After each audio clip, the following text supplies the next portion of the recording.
नानक समय दुल्हन गयो फिर क्यों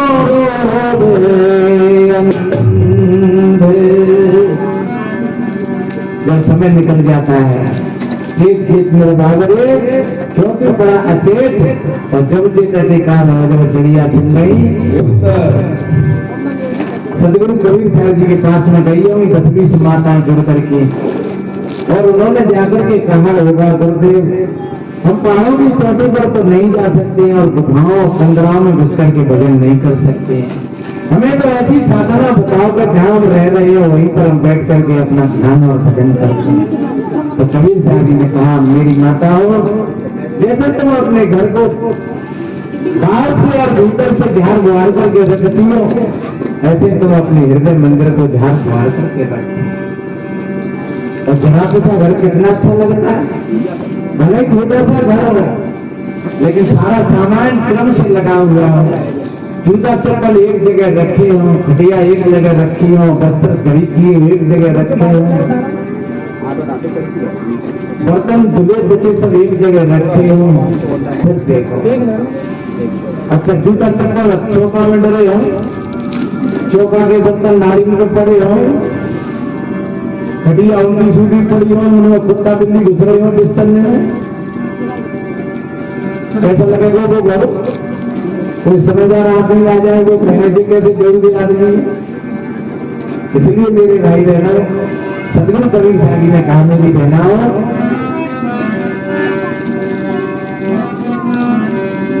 उठो राघवी सहेली उठो।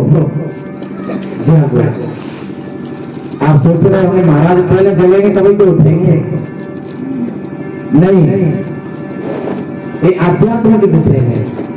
आप अगर घर से चल करके यहाँ तक नहीं आते तो फिर कैसे चलेंगे? इसलिए आप उठ करके यहाँ तक आए यह सदगुरु कहते आप जगो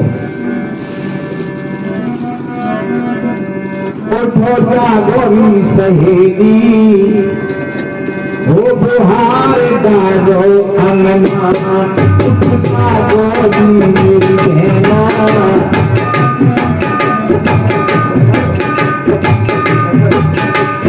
बुहार डालो अंगना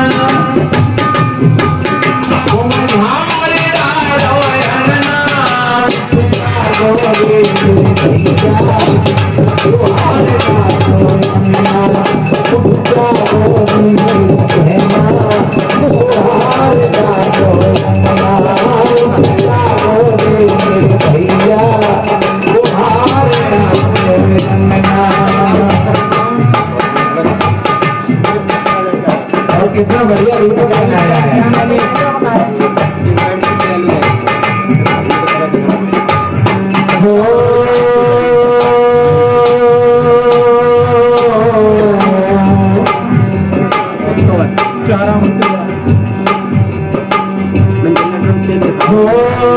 काये की बड़नी और काये को भंगना बड़नी के दो शब्दों से भंगना टूट गया तो सीखने को पूरा हो जाता यही धर्म सारी जीवन में इकट्ठी करके और भूत बांध रहे हो ठोक लो तो क्या बनेगा? कोई याद ही नहीं हो समाज जो काम भरने से ऐसी बटवाई हो जाऊं मिला है। हाँ हाँ नहीं मिला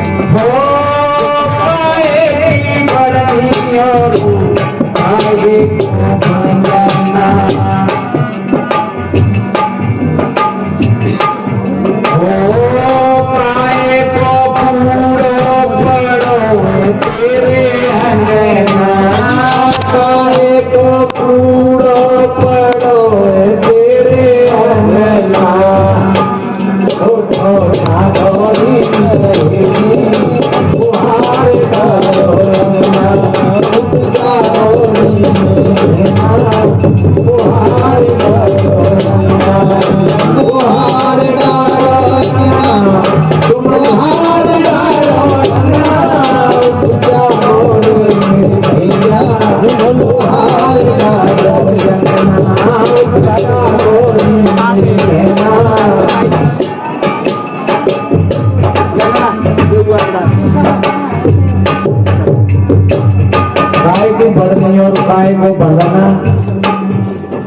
और गाय को कूड़ो। और कहाँ पर है?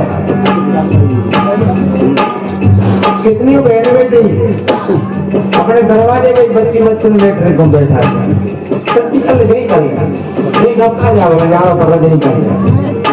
और बेटी को जमुना ने एक आदमी दरवाजे पे ही आ गए तो भाई दही के 10 नाम में पहले जो ठीक माता होती है समझदार, वो बच्चे बच्चों को भी यही शिक्षा देती है, नहीं बेटा यहाँ नहीं, ऐसे नहीं, बैठने में जाओ या फिर बाहर। और अपने दरवाजे में गंजा और नाली को भी बिल्कुल साफ शुद्ध कर दिया।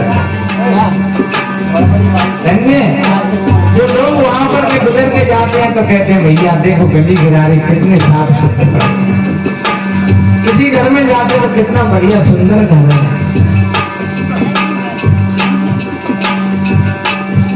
ये तो मंदिर है नहीं, जैसे दरवाजे पर कोई बोर्ड डाले या लेटरिन करवा दे बच्चा है और कोई आदमी देख रहे हो तो ये कहो कि भाई जी क्या हुई बहु बेटी बहुत बेहुदी है।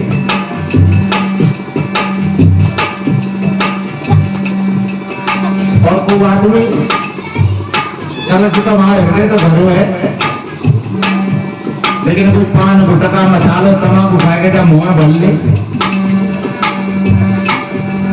बस मुंह गेटी जो होता है और जब गेटे के बाद तमाम गंदगी इकट्ठी करके रखे ले तुम्हारे भीतर में काय रहो। ध्यान रखो ये भगवान का मंदिर है, ये हृदय और ये मुख्य दरवाजा है। तो जैसे बाहर दरवाजे को सभी साफ सुथरा बना करके रखते हैं, एक बार भीतर का चुपका चलो डरो तो मरना जो कौन न देखे, लेकिन अब दरवाजे में तुमने तदिया लगाए तो गंदगी की तो बाबू को क्या करें। इसलिए ये मुख है, ये द्वार है, गेट है, इस मुंह में कभी गंदी चीज नहीं डालनी चाहिए, मुंह को साफ सुथरा रखना चाहिए।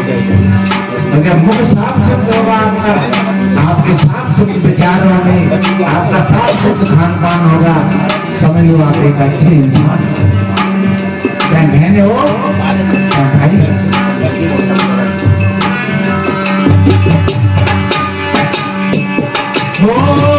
ज्ञान की पढ़नी रे धर्म को बंदना,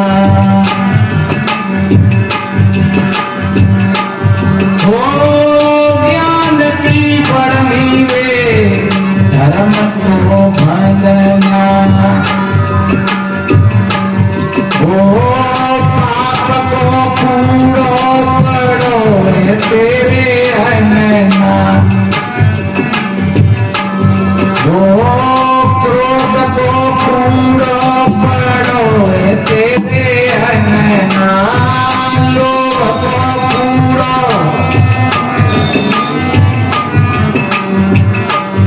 उठो जागो सही बुहार जागो रंगना, जागो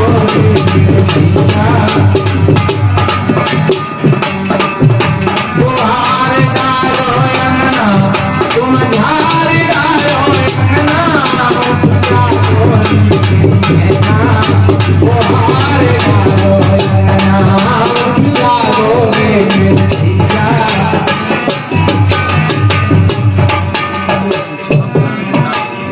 और एक भी गेट क्या है, ये मुख गेट अकेला ना है, देखो आंख भी गेट है, ये कान भी गेट है, ये नाक भी गेट है। भाई गली सुगंधी आते हैं कहां से आते हैं वो बता दो, ध्यान नाक बताते हैं। कोई शक्कर और नमक तुम्हारे सामने पीस करके रख दो तो कौन बताएगा? याद आंख नहीं बताएगी, जीभ बताएगी। तो ये 5 गेट हैं, इन 5 गेटों से हम दुनिया की पहचान करते हैं और दुनिया की चीजें इन 5 गेटों के माध्यम से हमारे भीतर जाती है और भीतर की बाहर जाती है। तो इन 5 गेटों पर ध्यान रखना है। ये आंख है, नाक है, मुख है, कान है और ये चमड़ी है, ये सब गेट है। और अगर तुम देखो गेट भी कैसे हैं, अगर तुम होश में खाना नहीं खा रहे हो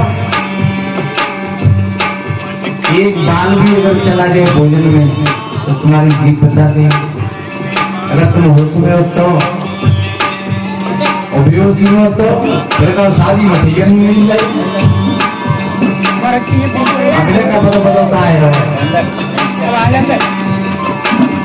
इसलिए मेरे बहन भाइयों, ये तुम्हारे गेट तुम्हारी भीतर में जाने से सारी चीजों को रोकने का प्रयास करते हैं कि कोई ऐसी चीज न घुस जाए कि भीतर का गोदाम बस्ट हो जाए, भीतर की मशीन खराब हो जाए।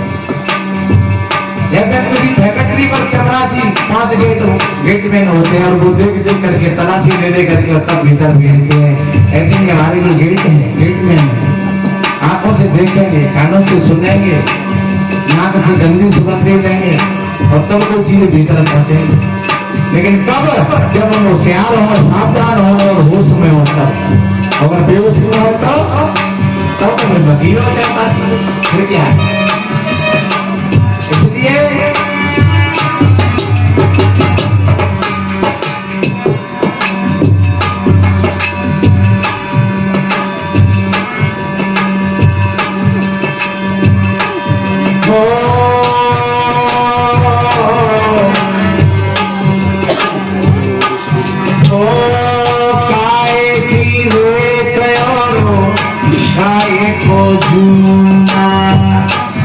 जो काम होता हमारे सूर्य देखिए, पहले घर को साफ शुद्ध करना, दूसरे सारे बर्तनों को धो पोंछ करके रखना, और फिर स्नान करना, फिर भोजन बनाना। अच्छा कि जगह तक भोजन को लेकर करोगे।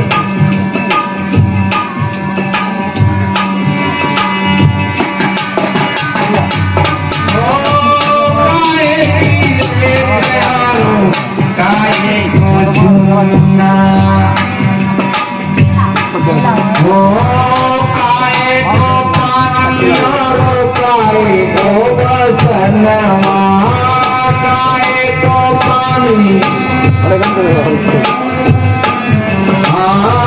काए को पानी और काए को बसनवा।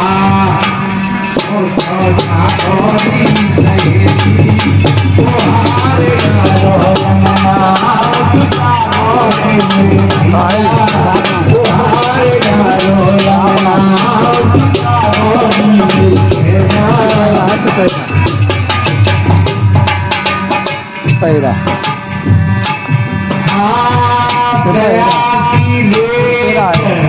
पैरा क्षमा को पैरा पैरा कैसे कैसे बढ़िया साधन बताएगा। ऑपरेशन करना जैसे पैरा करते हैं। क्षमा को दूना, वो प्रेम को पानी और मन को बसनवा, प्रेम को पानी और मन को बसन, तो जानो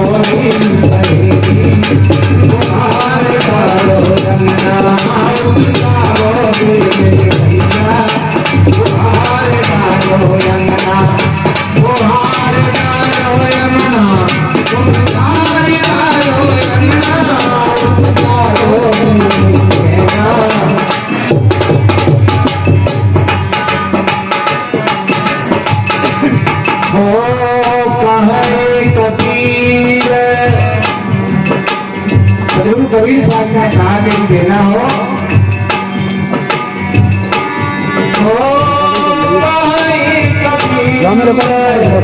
सुनो मेरी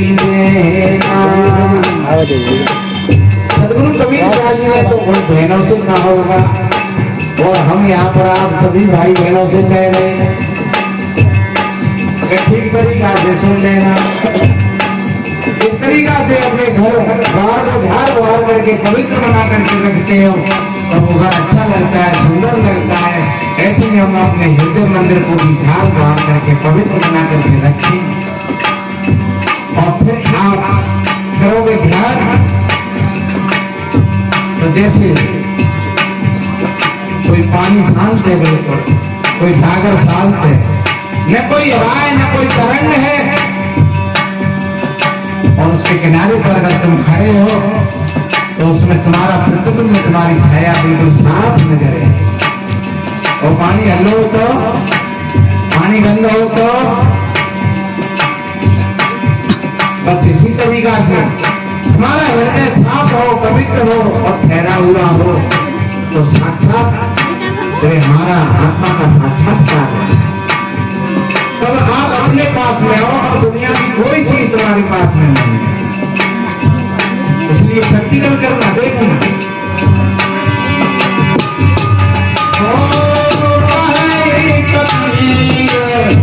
सुनो तेरी जब होए वो जागर मेरे माँ, जब होए वो जागर मेरे माँ।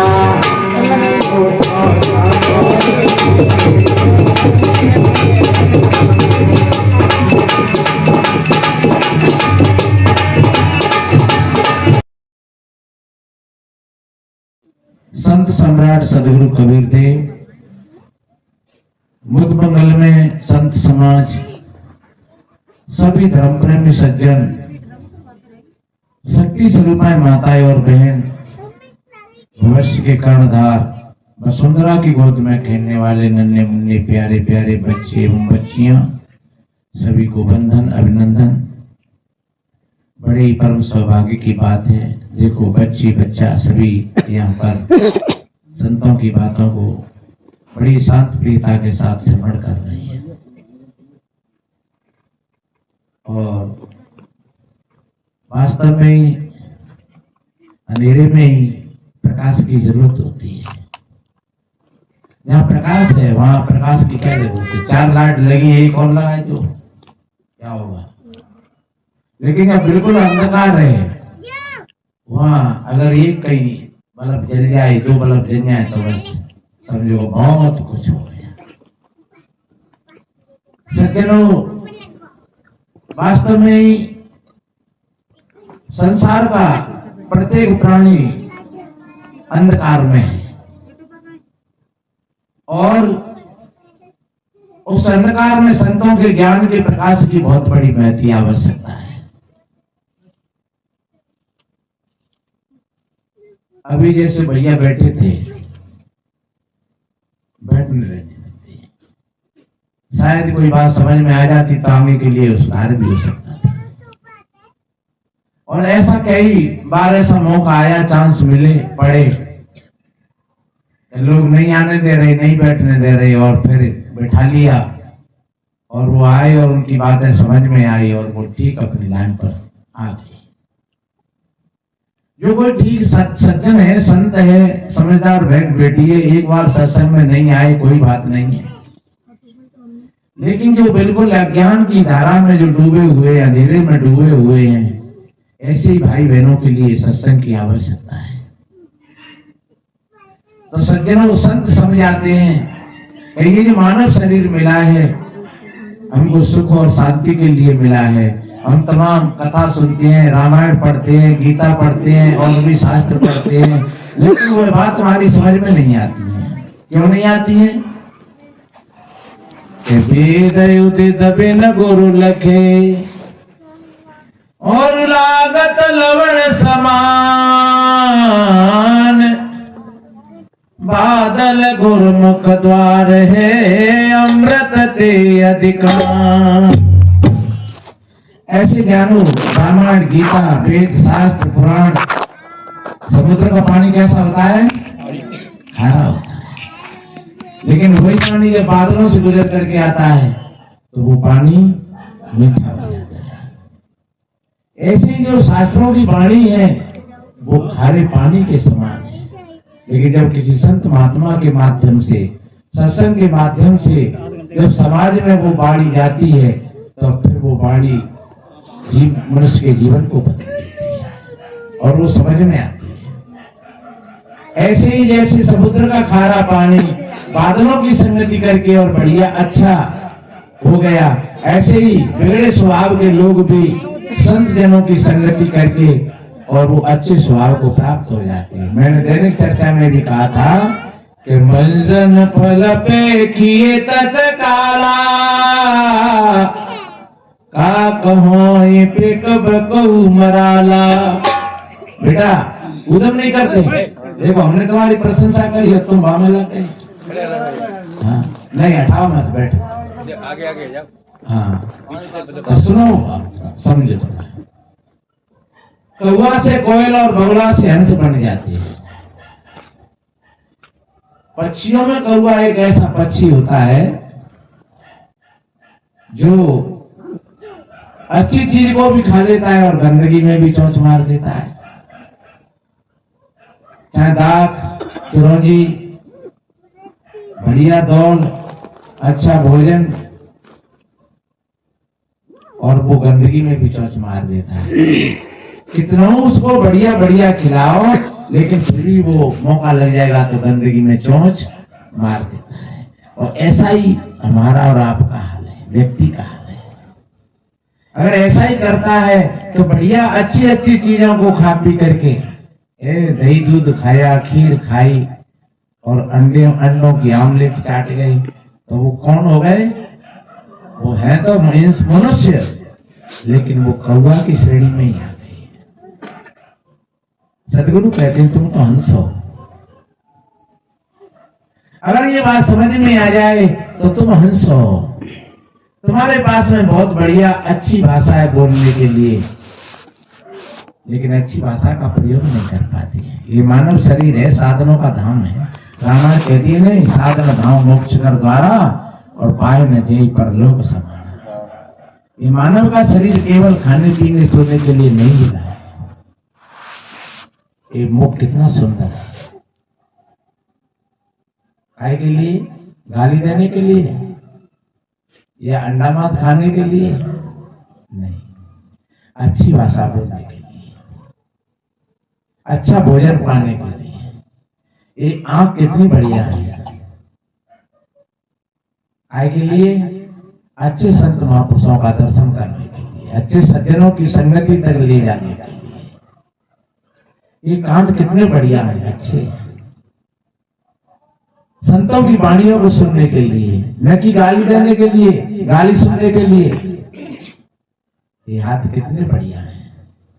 जब इन हाथों से सेवा करते हैं और दान करते हैं तो ये हाथ सराहनीय होते हैं।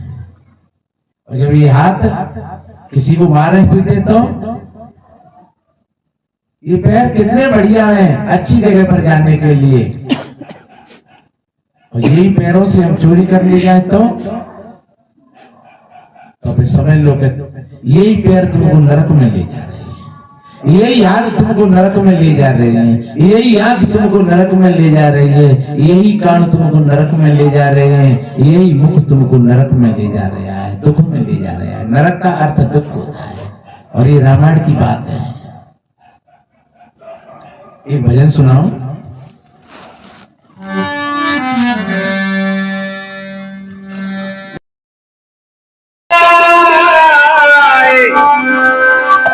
सोबते अति सब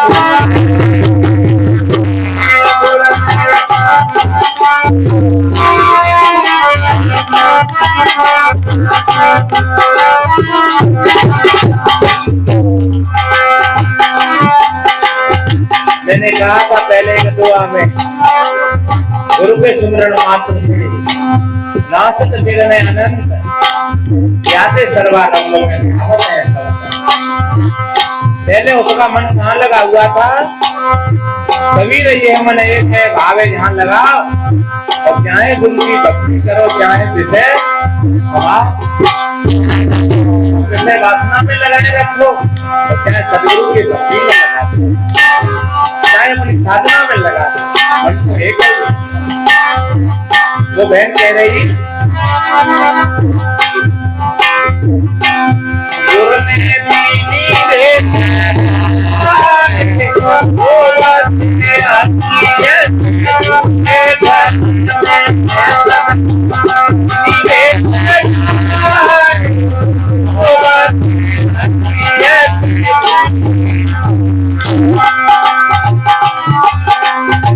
भजन हमारे वीडियो पर पड़े हैं और आप अपनी घाट पर लेट करके सारे काम से निवृत्त होकर के और फिर सुनो, एक बार नहीं 10 बार सुनो, याद करो और फिर इसकी गहराइयों पर जाओ धीरे धीरे।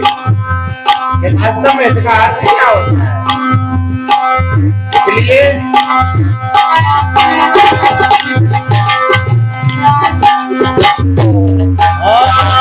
गुरु के चरण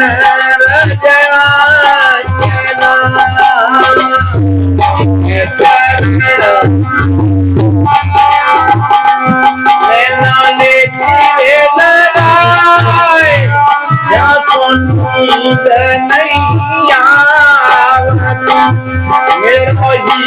हो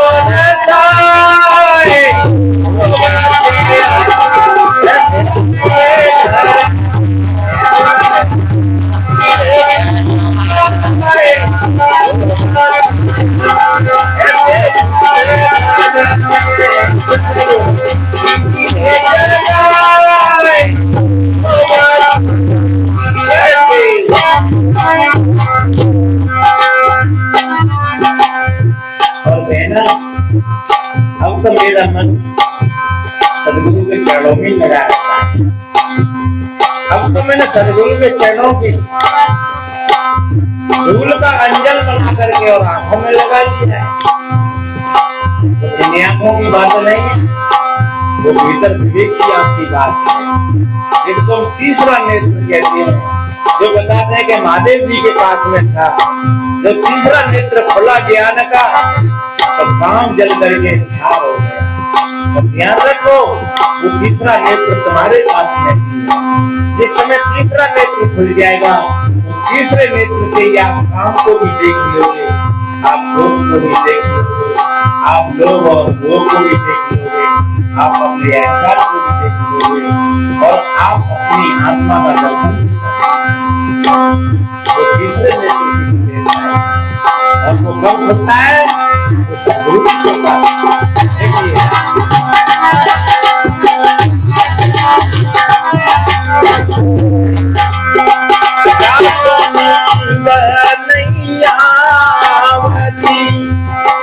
अब मुझको वो ज्ञान की नींद परेशान नहीं करती है, तो मैं सजग रहती हूँ, हर वक्त जागृत होकर के रहती हूँ।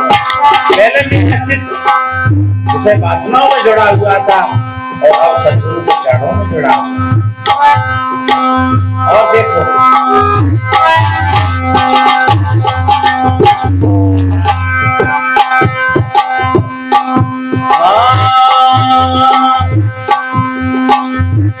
सुमति के नवाते सुमति के नवाते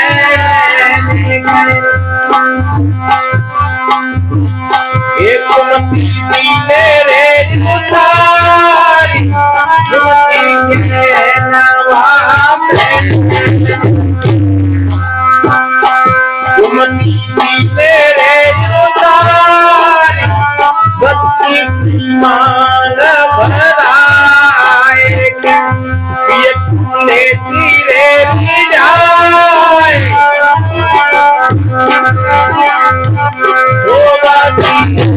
कैसे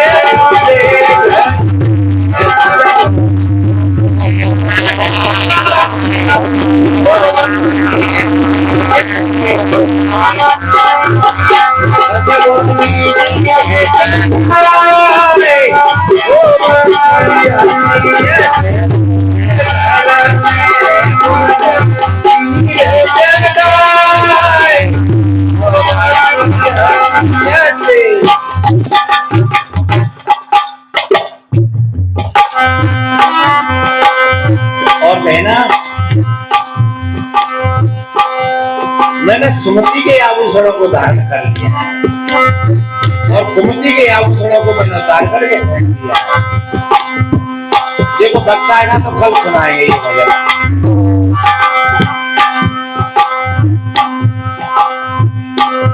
जो माताएं मांग लगाती हैं और वो मांग स्वाद का चिन्ह होता है। अपने पति से कितनी आशाएं होती हैं, कितनी मांग होती है, लेकिन वो बहन कह रही मैंने सारी मांगों का त्याग कर दिया है, अब तो सिर्फ एक ही मांग है, और वो एक ही मांग है मेरी, वो सत्य को प्राप्त करने की, अपने परमात्मा को प्राप्त करने की, अपने राम को प्राप्त करने की, बस। और बाकी की सारी मांगें छूट गई। इसलिए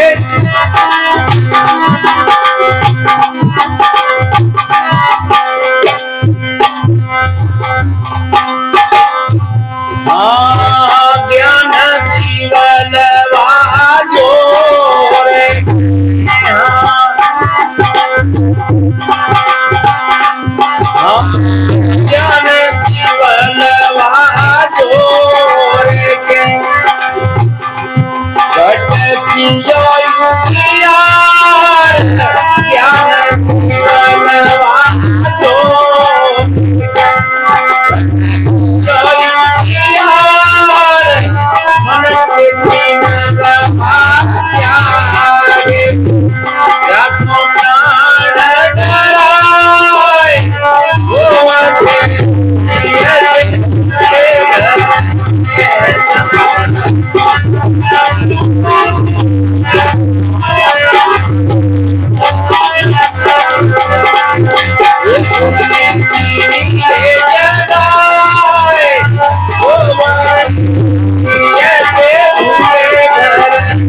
ज्ञान का दीपक जल गया और प्रकाश हो गया। तथागत बुद्ध कहा करते थे अब दीपो भव। हे मेरे बहन भाइयों, तुम स्वयं अपने अपने दीपक बनो और दूसरों के हंडा किसी काम के नहीं है, चाहे भले तुम्हारे गुरु महाराज की कैसे जल रही हो। और ध्यान रखो, पराधीनता होती है। शिष्य और गुरु का यही मतलब होता है कि गुरु जलता हुआ दीपक हो और शिष्य के अंदर में भी अगर वो दीपक जल गया तो काम पूरा हो गया। फिर चाहे भले गुरु पश्चिम में जाए और शिष्य उत्तर में चला जाए, कोई चिंता नहीं, क्योंकि अपना प्रकाश है नहीं अपने पास में। और यही गुरु का काम होता है। और जो गुरु शिष्यों को बांध करके रखता है, समझ लो वो गुरु नहीं है, कहीं न कहीं स्वार्थ है। अर्थात जो सच्चे गुरु होते हैं वो तो खोलते हैं, वो सारे मार्गों को खोल देते हैं। शिष्य एक एक बात करके पूछता जाता है और गुरु उसका समाधान करते हैं। और जब समाधान हो जाता है वहीं पर समाधि उपलब्ध हो जाती है। इसलिए वो बहन कह रही है ना, अब तो मेरे ज्ञान का दीपक जल गया है।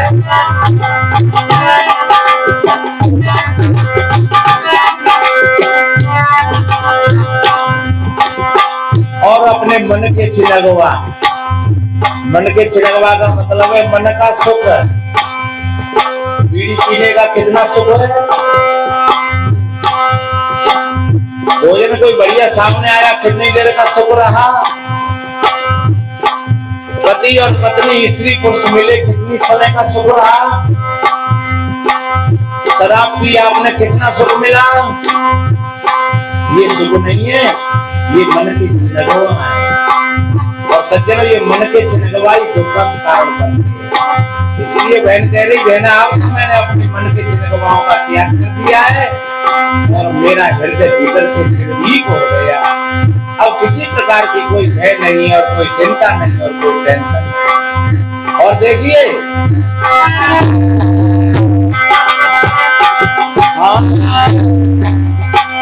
ऊंचे हटा चढ़ी सोवती, ऊंचे हटा चढ़ी सोवती, जहाँ चोर जाए, ऊंचे हटा चढ़ी सोवती, जहाँ चोर जाए,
मनुआ तेरी नाचन चावे,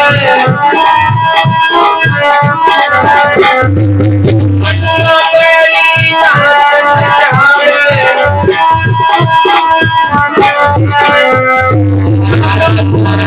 मोहे घर मावे, तेरी गुड़िया मनुआए बस में मनुआए बस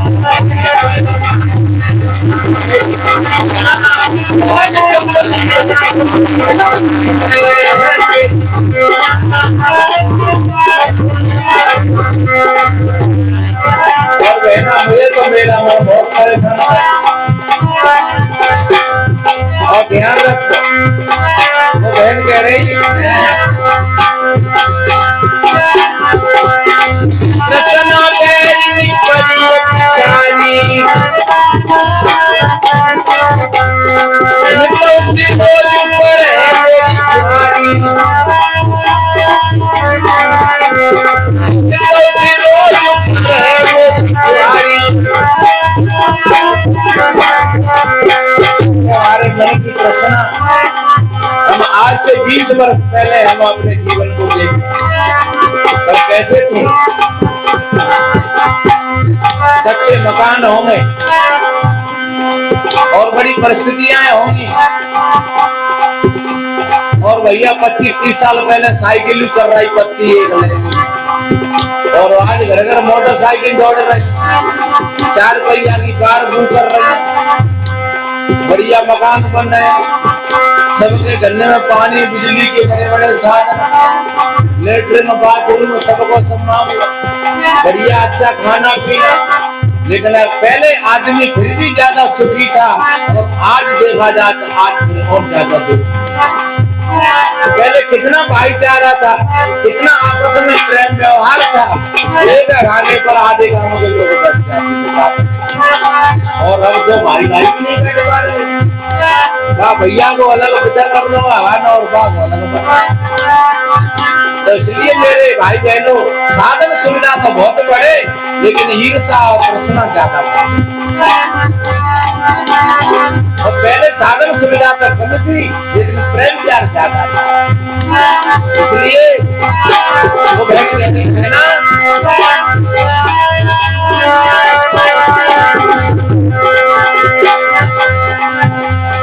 कृष्णा तेरी परी पिछाड़ी, नितौती रोज ऊपर है मेरी कुमारी,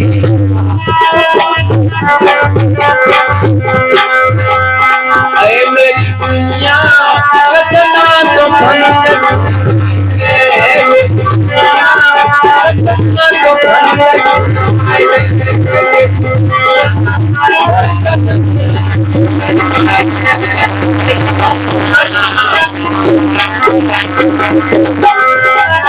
और बहना क्या बताऊं, मत सवतिया वही मतवारी, मत सवतिया वही मतवारी, घर में रोज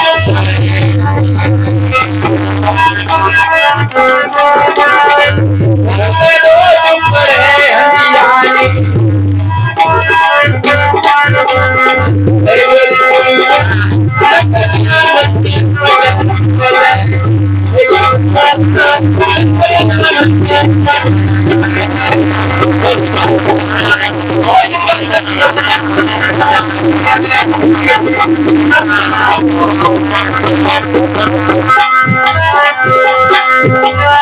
जिसे की लहर सताए रही हो,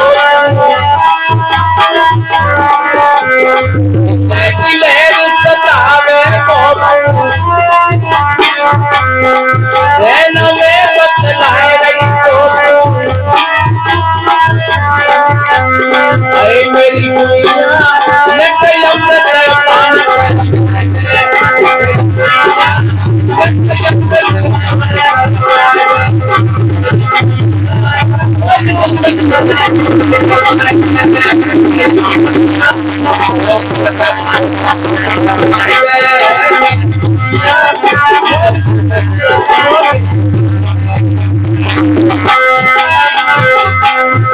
ये जीवन कैसे